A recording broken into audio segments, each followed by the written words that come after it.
Hi, I'm Ida and I'm a specialist young person's counsellor. I've been asked to put together a few tips, hints and ideas for parents on how to support your teen's well-being over the summer holiday. It can be a really challenging time for everyone. It can also be a real opportunity for connection, for fun and for relaxation. So as I take you through just some ideas, it's going to be a whistle-stop tour, and on the website below there will be lots of links for you to do a bit more research and some links to resources and other support that can be available as well. So first off, one thing that's really important, especially with teenagers, is to give them a space to talk. Now, having a space to talk about anything, a little bit of a chat, even when they get home from school, about how school has been, it's really important that they know that you're there for them and that you find some time when you're accessible, which can be difficult with everyone's busy schedule. But the advantage of having some space to talk with young people, particularly, and knowing that you're there to talk when they need you, is really important. So that would be my first tip, if you can find some space and arrange so that can happen. Another thing is to take a real interest. Make sure you know your teen. Teenage years are a time when the brain is developing and the young person is trying to work out who they are, try on different ways of being, different styles, different interests. It's a really important and dynamic time for them, and it might be quite difficult to keep on top of the latest trends, their latest interests and the changes that they're going through.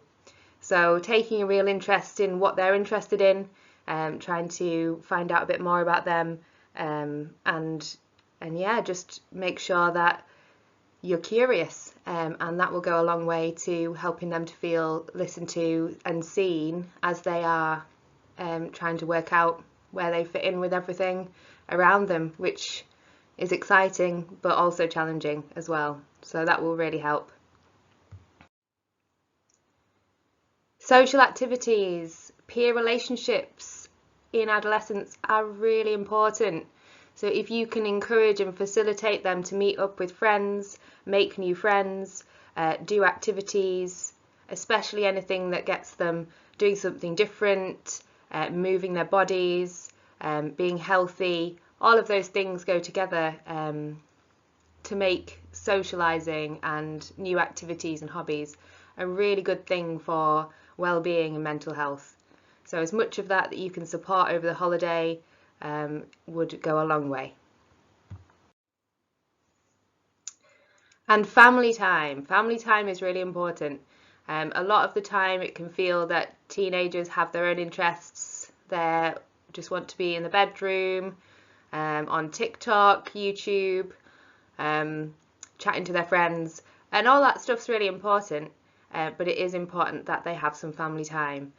So sitting down as a family, working out activities that you all enjoy.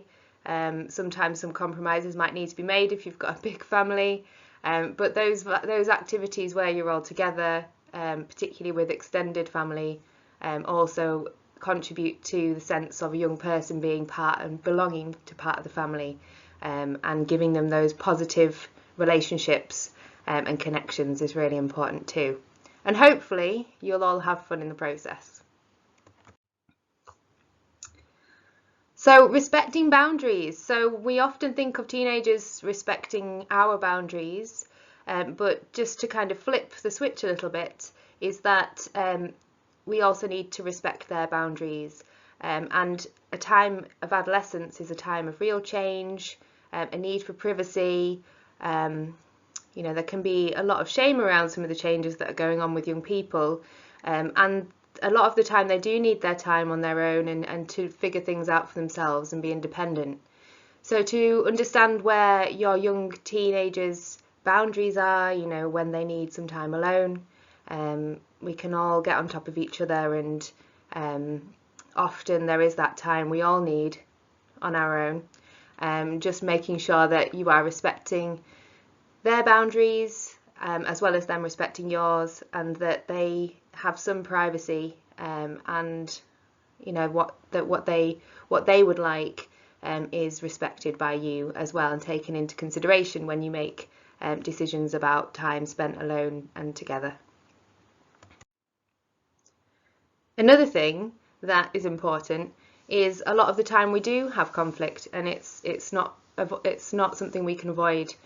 And so actually planning for conflict is a way of kind of having a strategy in mind.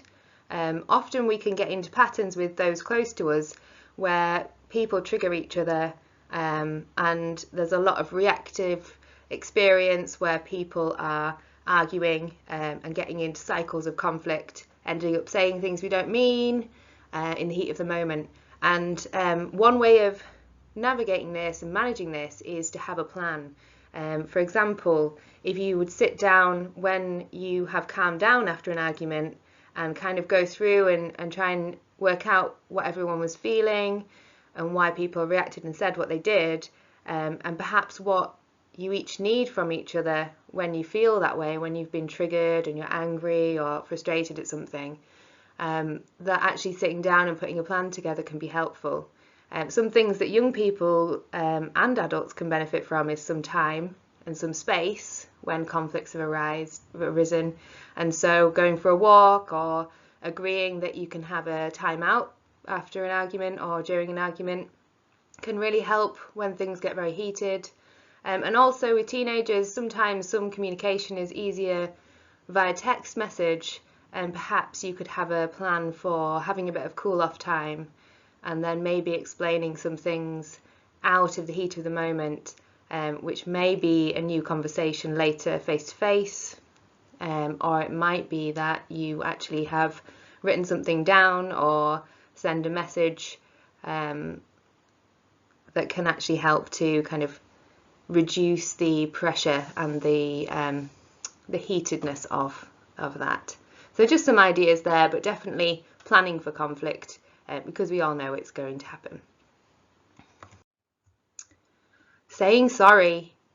So saying sorry can be very difficult for everyone, and I think in terms of us being adults with our young people, being able to model,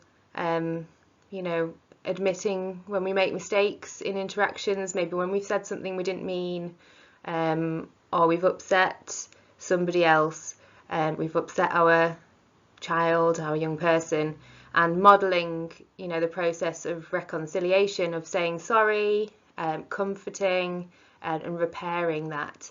And that can go a really long way. If you can do that for them, then it can help them to do that in your relationship and their relationship with others.